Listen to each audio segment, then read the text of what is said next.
Welcome to First Unitarian Society of Minneapolis, the birthplace of Congregational Humanism. We carry on that tradition of free thought today, dedicated to promoting a free search for truth, meaning, and justice.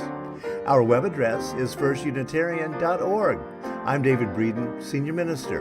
Welcome.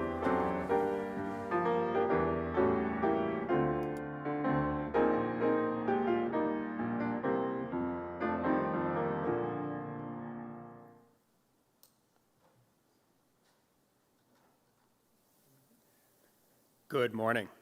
Welcome to our assembly for Sunday, September 3rd, 2023. Whether you're joining us on site or online, we are glad you are part of our gathered community. Our theme for September is the gift of welcome. So, welcome.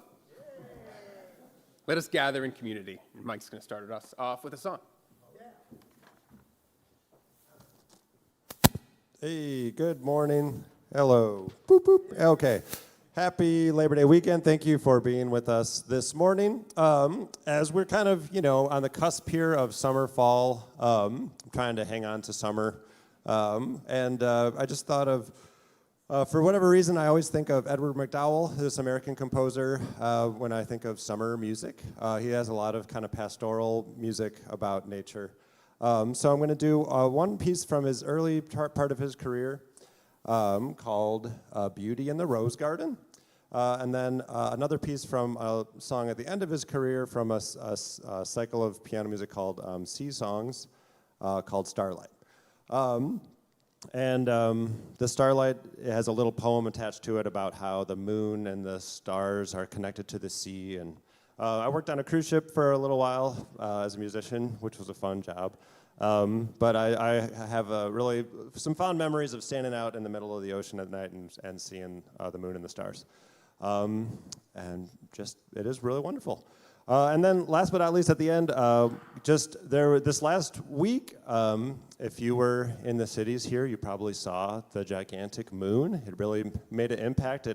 Something about it being lower on the horizon, it looked extra big. And so it really, was been thinking about the moon. And so the last song is just How High the Moon, a little moon tribute. So that's the music for this morning. Thank you.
Thanks, Mike. We begin our assembly by lighting our chalice as we remember one of our principles or aspirations Today we have the fourth aspiration. We aspire to support one another's journey toward meaning and connection in the here and now. And then I think we'll have another song. And this is going to be, oh, you're going to lead. Okay. And if you guys could stand, please.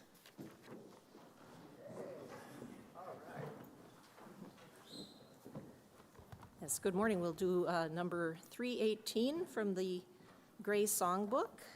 We would be one, and the words will appear on the screen.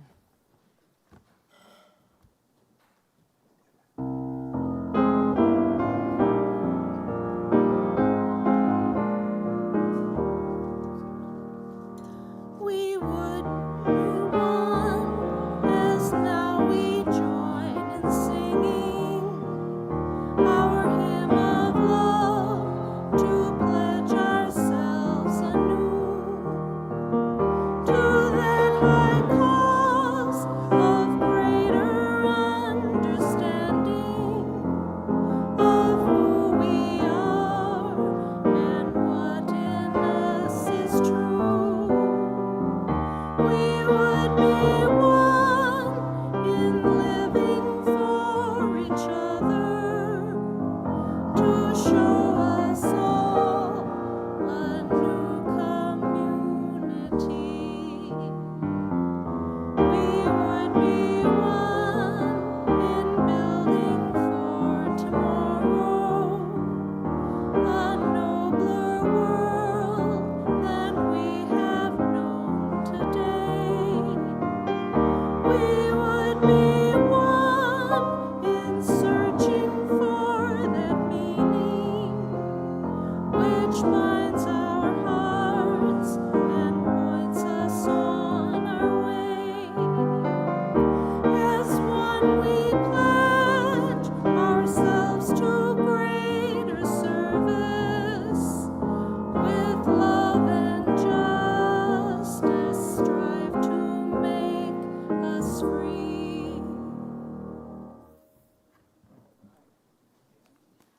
All right, yes, please stay standing and say with me the words of our covenant.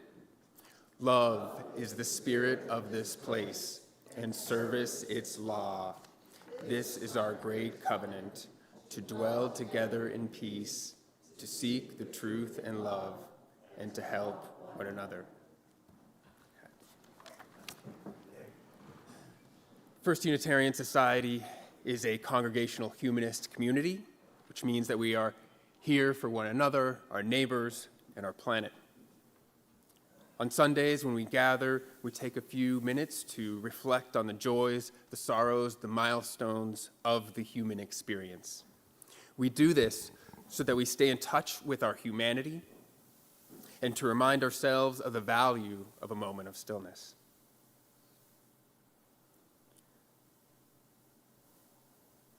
Nick Rouse just had surgery on his Achilles tendon this past week. He is recovering well and navigating well on crutches. He's here. Yes. So great to have you, Nick. FUS member Richard Underdahl Pierce is currently deployed to Maui, Hawaii, as a volunteer with the American Red Cross. His wife Ruth asked that everyone remember those who have lost so much in the fire. Words aren't adequate to describe the loss that these people have gone through, and it is heartbreaking. We remember the disaster relief workers who respond in service to those in need in Maui and around the world. They aren't taking time off from their labors this Labor Day weekend. By the way, downstairs, stop by the card basket and send a note to people who are unable to attend assembly or the people we mentioned in joys and sorrows. And now we take a few minutes to reflect on those in our world, like Richard, who work to comfort the suffering and who work for justice.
Thanks for the summertime music. Wow.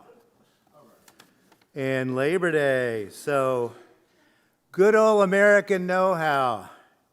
It's what Americans are known for. Get her done. Our most famous, or perhaps infamous, philosophical stance is called pragmatism. We're pragmatic people. We Americans get her done. That's what I want to think about for a few moments on this Labor Day weekend. Knowledge, know-how, and wisdom, and getting her done. Unfortunately, we Americans have been so busy getting things done that we've often failed to ask, why are we getting this done? And the effect of getting her done on living things in the planet has not really been a great concern to us over time. And this single-mindedness has cost us. Zhuangzi, whose name is sometimes spelled Chengzu, you may have seen that in print, lived in the 300s before the Common Era. He's known as the second great Taoist sage after Lao Tzu, also written as Lao Tzu.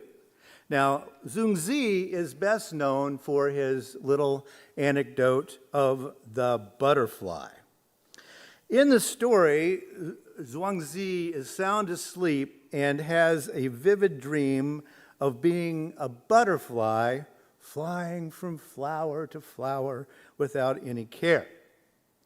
Zhuangzi wakes up and vividly remembers being a butterfly in the dream. But wait, was it a dream? Might it all be the other way around? And actually, Zhuangzi is a butterfly dreaming of being a human being. What is real and what is illusion? He asks. Zhuangzi wrote this: between Zhuangzi and a butterfly, there must be some distinction. This is called the transformation of things. All right. Now, there's some interesting points in this very short little thing. Is there, he's asking, a distinction, a difference between two sentient beings? If so, what the heck is it?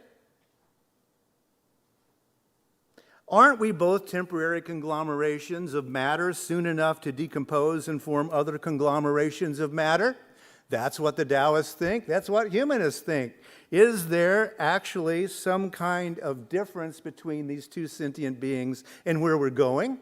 Well, apparently not. And that's where Zhuangzi gets this very odd conclusion from. This is called the transformation of things.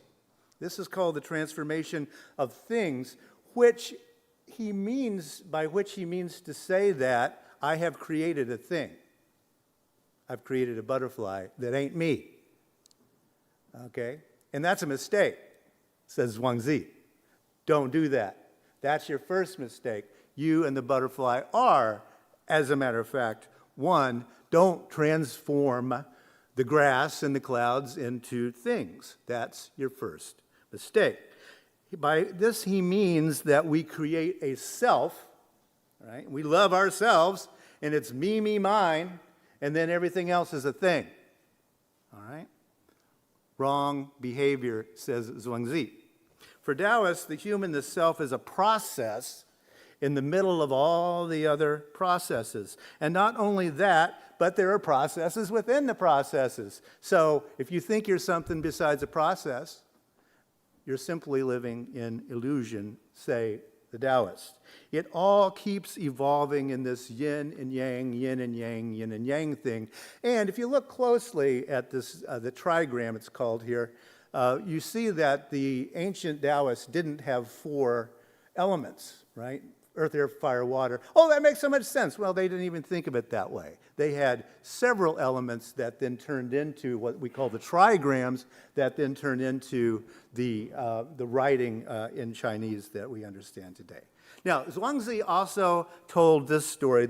An emperor during the Warring States period, those of you who are into Chinese history, it's a long time ago, but a very fascinating time, sort of like the Old West in American mythology. But the emperor during the Warring States period heard of a butcher named Ding, who claimed that he had a knife he had used for 19 years, and it was just as sharp as the day he got it. All right? Now, intrigued by this, the emperor traveled to ask Ding. Yeah, this is very old, it's hard to see, but you can kind of see him over there on the far side there with his knife and an ox there. So the emperor wants to know why and how he keeps his knife sharp all the time. What is it about this knife? So when Ding butchers an ox, he does not force the knife, he tells the emperor when the emperor asks about it. He doesn't cut through bones. He doesn't hack through sinews and joints. Instead, he finds the natural gaps and spaces in the formation of the animal that he is butchering. By doing this, the blade faces little resistance, and it doesn't wear down. It stays sharp. So Ding tells the emperor there are spaces between the joints, and the blade of the knife has really no thickness. If you insert what has no thickness into such spaces, then there's plenty of room, more than enough for the blade to move. That's why after 19 years, the blade of my knife is still as sharp as it was when it first came from the grindstone. Now, Ding's method reflects true Taoism and later Zen, which Zen Buddhism in Japan builds off of Taoism in China, if you know the history of this sort of thing. But the idea here is to be in harmony with nature, to understand the essence of things, and to look at what the heck you're doing about getting done, right? Don't force your way through things. Instead, find a path of least resistance, Ding the butcher tells us. Sure, get her done, but get her done with some thought beforehand, some thought during the process, and reflect a little bit. Be the philosopher of the knife. The story emphasizes the virtues of skill, technique, how you do things, right? Understanding, knowledge, and wisdom, the wisdom of working with nature, not against nature. Okay. So we're talking here about understanding, know-how, and the way to work. Those of you who've worked with wood know that the first thing that you want to do is look at the grain of wood when you're going to work with it, right? You see where the grain goes, how it goes, where the knots are, etc., and then you go with it if you're going to create something beautiful out of wood. And really, Ding is saying the same thing. Who knows what the internet's going to come up with next? Zhongzi's stories, Butcher Ding, a slaughter ballet. That makes no sense at all if you know the story, but apparently someone has written a slaughter ballet about the butcher Ding, so there you go. I haven't seen it, and I don't think I want to, because that's not what the story is about. But you look at the materials that you're working with, and then you get her done. Taoists developed a concept for this, wu-wei, or wu-wei. As you know, Chinese is so difficult for English speakers that we can't even really get it, but it's wu-wei or wu-wei, one or the other of it, and it means non-doing, effortless action, wu-wei, all right? That's the central concept of Taoism. Taoists developed this concept to get at how we can get her done without breaking stuff in the world. At its most basic, wu-wei refers to a way of being in which one aligns with the natural flow of things. That's what Tao means. It's the natural flow of things. It's the way the universe works. You get into that, and then it is effortless and spontaneous, and yet you're doing things in perfect relation to your environment around you. The practice of wu-wei means using no force against the natural order of things. Rather, one stays in harmony with the Tao and within its flow. Yeah, I know. How do you use a bulldozer in this regard? The Chinese aren't doing a very good job of it either, even though this is their philosophy, very, very old, right? And it's causing them some problems. The concept is sometimes by non-Taoists seen as passivity, but it doesn't mean sitting around being passive and letting the world pass you by. Notice that in the story, the butcher Ding gets her done. He's a known butcher. He's a good butcher. Rather, Wu Wei is about action that doesn't feel in any way forced or artificial. It's a kind of action that feels natural and appropriate for any given moment. In the U.S., we do sometimes talk about this with going with the flow or being in the zone, right? Abraham Maslow talked a great deal about this. But we haven't really focused enough, I think, on it. In a practical sense, it can be seen as a recommendation for simplicity and spontaneity and tranquility. Get her done, but enjoy it. Breathe a little while you're doing it, right? This is why Taoist texts often use metaphors from nature such as flowing water. Water goes downhill. It's the number one rule of Taoism. Water goes downhill. Don't argue with that. Right? Don't argue with that. And some of the oldest waterworks in existence developed by human beings on the planet were done by Taoists in this time period. Right? Our recent spate of natural disasters have showed that too often here in the U.S., we've taken Ding's knife and we whack and hack at things. We too often have a dull knife, and I think that's what we're looking at here in the U.S. today is, how did our knife get so dull, and how come things are falling apart again? Why didn't we get her done? Well, it's because we ignored some very basic realities about getting her done, which is water runs downhill. We really forgot that on the Mississippi, didn't we?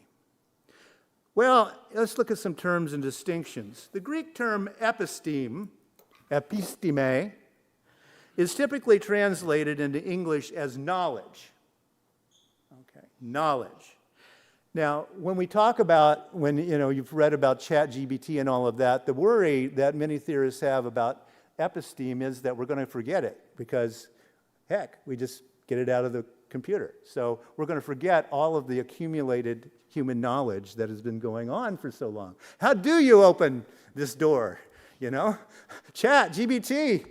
I think that, at one level we know that's not going to happen, but at another level it is possible that we are going to lose some of our knowledge, our episteme. Well, that is very specific knowledge. It's organized, it's grounded, it's rational. It is knowing what or knowing that. It is knowing. Okay, that's episteme. And with the Greeks anyway, what's the opposite of knowing? Doxa, orthodoxy, knowing the answer. Right? That's the opposite of knowing, is always knowing. Because you forget that you don't know anything, actually. Remember, that's Socrates all the way. So doxa is the bad thing. Orthodoxy, belief, bad. Episteme, knowledge, knowing how good. But here's how the Taoists built on this a little more. In ancient philosophy, they contrast the doxa, the subjective, the doxa, with the episteme, but then they build in this thing called techne or technique, which is where we get the word technique, right? It means knowing how to do something. Knowing how to do something. So you can know a lot of stuff and not know how to do anything, thought the Greeks. And I think they might be right about those distinctions. So the Greeks used the term techne to refer to a kind of knowledge or skill related to a craft or an art. Ding, the butcher, is using techne. It's a philosophical technique, but it is a technique. It's a way of knowing. It is wisdom, says the Taoists. So you can know what to do, but maybe you don't know how to do it. Or you can know how to do something and believe in your doxa that you can't do it. Whatever. Book learning, as we farmers call it. I grew up believing that episteme was a bad thing, right? Knowledge, those silly eggheads out there, right? We farmers called it book learning. We put the matter very plainly. We thought that it was the most contemptible of things to go to university and learn something. That's why I didn't go back to the farm. It works kind of like a model of music, after all. I mean, folk music, you're just supposed to love it, right? But with classical music, you're supposed to have to learn something, or you generally do have to learn something in order to enjoy it as much, right? So you get that. That's kind of a basic idea of how this works. Know-how, however, isn't all experience. It's also philosophy, say the Taoists, and also the Greeks. So you get her done, but you get her done wisely.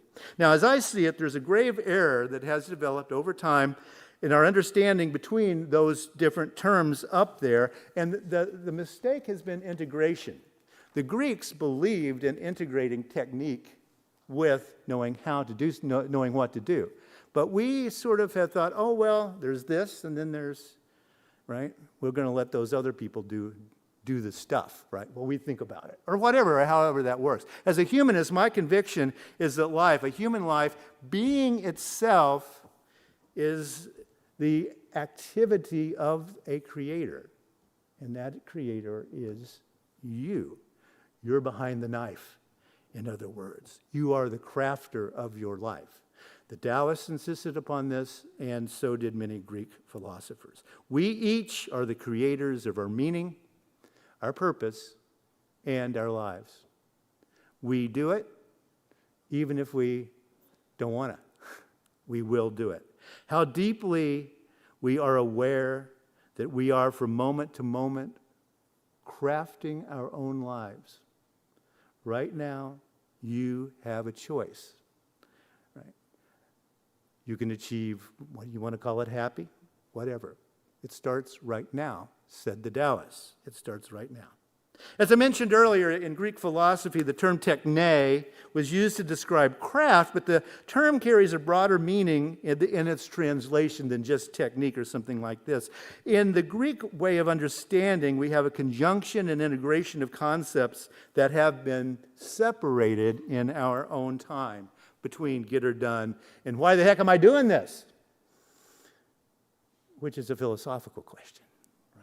Why the heck am I doing this? Metaphorically, some philosophers have extended the concept of techne to describe crafting your own character. Character is fate, right? That's not a bad thing, according to the Stoics. Character is fate because you are in charge of your fate and your character. Change it if you don't like it. That's the whole metaphor that's going on here. A good and meaningful life is quite literally crafted, said the Taoists. But crafted how? In the philosophical tradition of Greek Stoicism, techne involves the cultivation of arete, which is moral excellence. I am so morally excellent.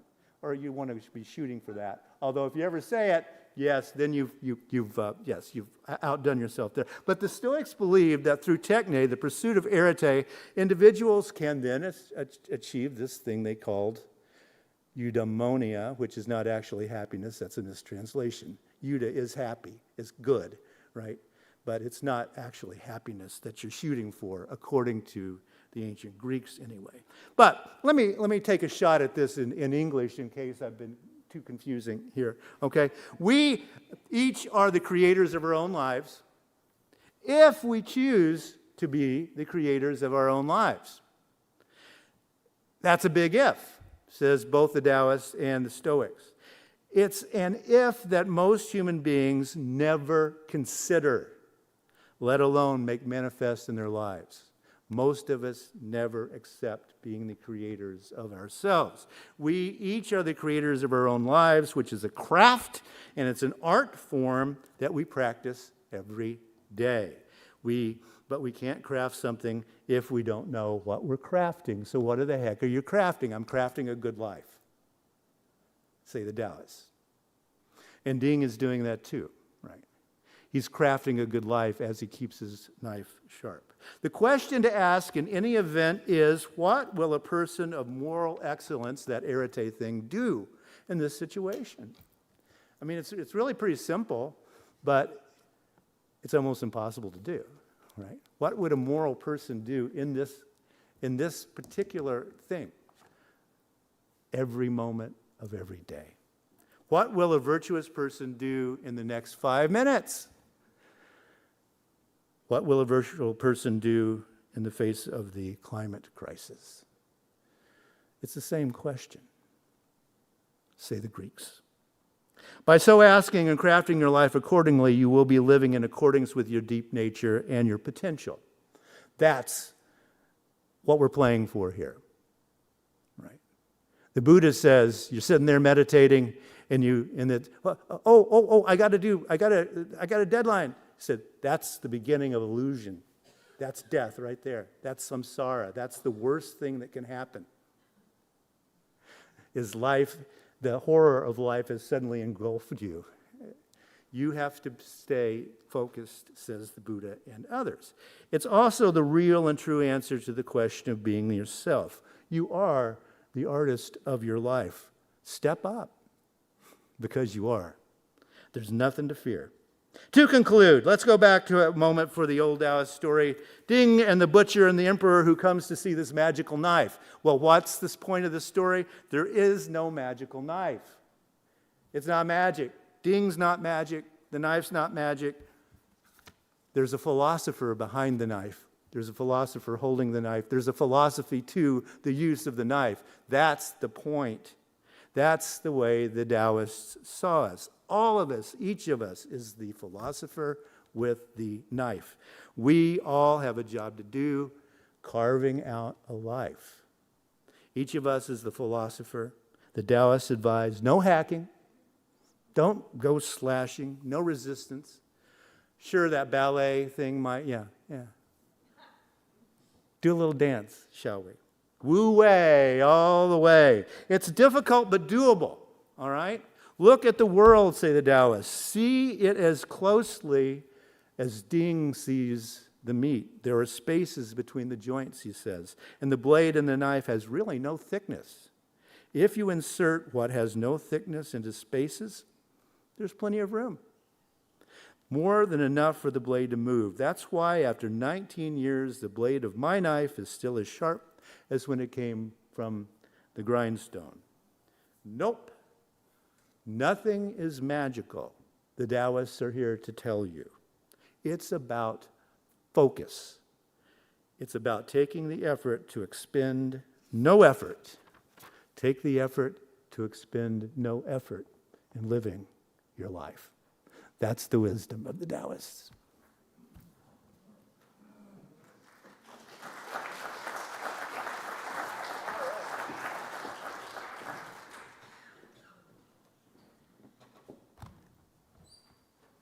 And now please stand as you wish, and we'll sing number 95, There Is More Love Somewhere.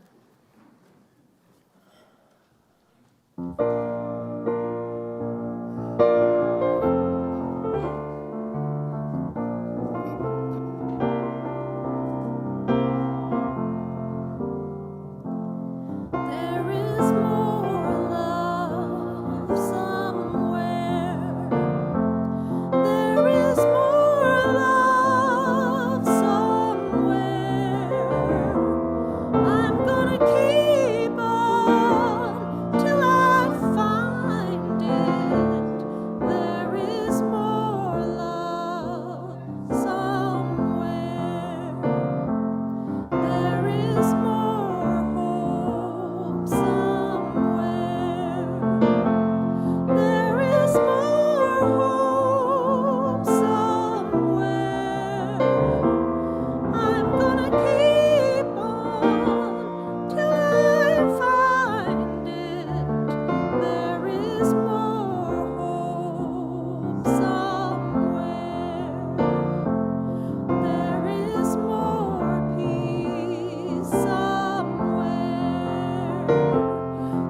Good morning. Hi, it's me again. I was here last week, remember? And I was talking up the commentary posted by Perry Bacon in the Washington Post. Some of you may have read his piece about missing his former religious community and his search for a new place. If Perry showed up at our door, what would he find? It seems to me that we're already doing some of the things that Perry is looking for. Social justice work, honest inquiry into the meaning of life, advocacy for equal rights, regular community gatherings like this one, and, as difficult as it may be for introverts, we're working on our welcome. Yeah. There is, of course, much more we could be doing, and there are things that we can do better, and there are new things that we could try. As we renew our autumn season, please consider what you may feel called to do each week to create the kind of community that we both need and want. This community delivers services, provides a safe place to be ourselves, shares values, serves lunch, tutors students in reading, organizes voting campaigns, contacts lawmakers, trains interns, and is a national model of humanist thought and action. Consider, for example, volunteering in the E2 program, formerly Religious Education, or helping organize the Retreat to the Woods weekend. There are lots of opportunities. We need you to be creative and involved. While you're at it, think about the financial commitments that previous generations of members and friends have made. We gather in this cool, air-conditioned space thanks to the recent upgrades to our building. We have an outstanding staff and leadership cohort. We have broadcast capabilities that extends our messaging. And of course, we have a budget that is needed to support all this while we work on our welcome. So you know how to make contributions. Those of you joining us online can use Vanco or PayPal or our website to donate. Those of you in the building can drop off those briefcases full of cash in the office, or you can write a check. Ongoing support makes possible the creation of community that Perry Bacon and other like-minded people are looking for. Let's make it happen together. Thanks.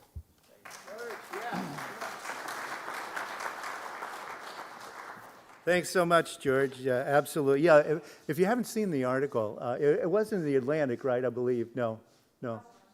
Washington Post, yeah. A very interesting article about the nuns and what, and what they're looking for. And we're working on it.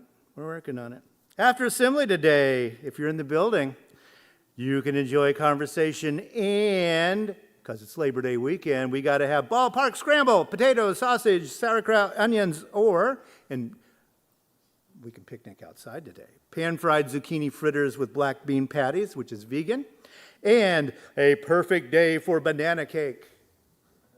Banana cake. How about that? Now, do you have anything to add, by the way? First choir rehearsal is this Wednesday night at September 6th, 6:30 p.m. It's going to be in the Dietrich room, right over there. And anything that people need to know about that, other than just bring your voice? If you are interested in joining our choir, you are welcome to do so, and we'll start rehearsing, this Wednesday. Yay. Yay. All right, get involved. Absolutely. Well, as you know, this is the last Sunday assembly of our summer programming. Next week, we start with the new program year, and it's our water celebration. So bring some water from somewhere you've been this summer, or you can fake it, whichever, and we will gather the water together, symbolically gathering the waters together as we sing some songs and talk about welcome and being together. So definitely water celebration next Sunday, and come on down.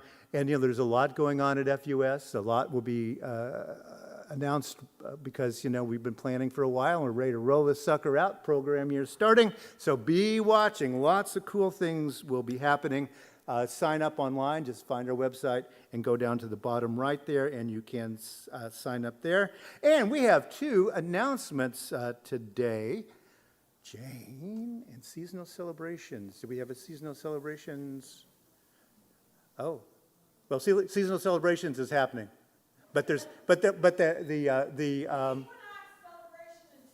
yeah, but the casting was last week, right? Okay, are we all cast? We're all right. Jane will be in touch. Jane, Yes, Jane, our creative writer and creative, yes, absolutely. And also, we need to hear about Retreat to the Woods. If we can bring our attention over here and stand, please. Good morning, everybody. Yay. I'm Cynthia Nast, or Cindy, as you like. I'm the chair for the Retreat to the Woods Committee. We do this every year, for those of you who don't know. This year it's on the 29th, 30th, and 1st of, so that's September 29th through the 1st of October. And we do this at Baker Learning Center, which is about 30 minutes west of the Twin Cities. It's out on 3,300 acres of beautiful land, lakes, streams, marshes, lots of trails for hiking and biking. Wonderful place. It's very family friendly. Bring the kids, don't bring the kids, it's up to you. You can have a nice quiet event, or you can, have, the family friendly chaos, whatever. We have, and how we get this done, or get her done every year, is volunteer work. Everybody who works in the Retreat to the Woods, from committee members to cooks to cleanup, everybody's volunteering, except for the naturalists that we, schedule for programming. This year, and so it's really important for people to volunteer, and that's part of, we have we keep the fees very nominal to be able to come. This year, children 12 and under are free, teenagers are $30, and adults are either $40 for tents or $60 for cabins. And that's not a day, that's for the whole weekend, including all the activities and the food. And that's why volunteering while you're there is so important. And what we ask is it's just it can be anywhere from 15 minutes to 60 minutes of volunteering, and it just depends. It can be quick wipe up the tables, or you can cut some food in the kitchen, or just a quick sweep of the floor, anything, or do a craft activity, lead a craft activity. Those are the kind of volunteer things. Just, a few moments of your time while you're there, and the rest is for you to enjoy. And actually working together is enjoyable, as we do here all the time. And then the activities this year, we have canoeing, rock climbing, pond study, the night hike, led by a naturalist.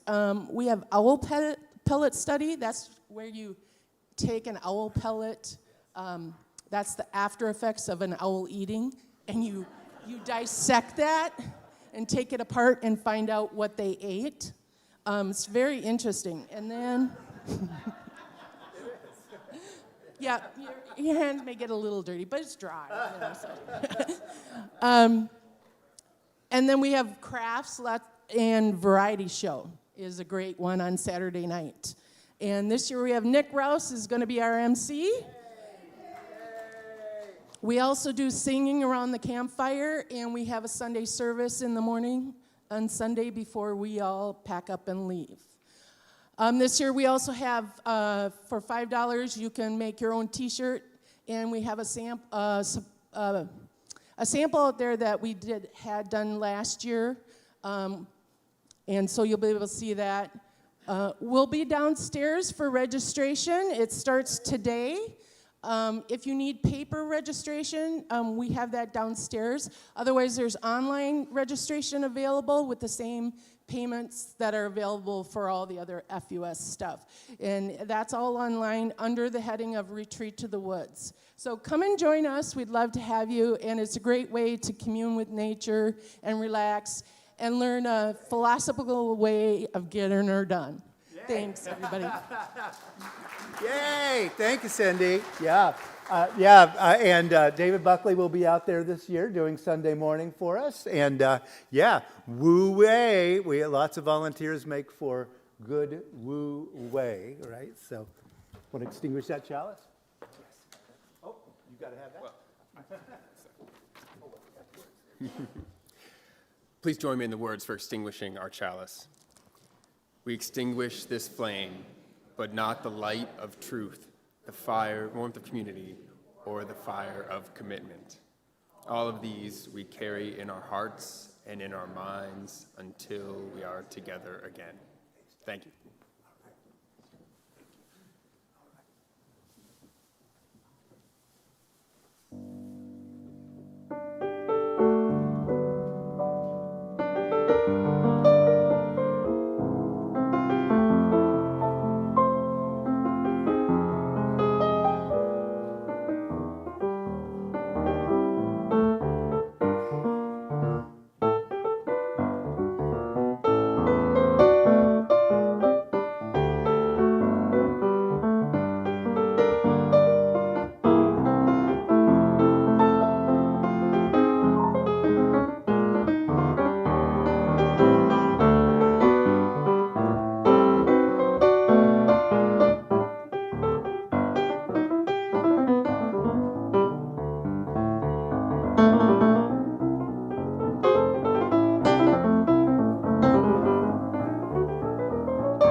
Thanks so much, Mike.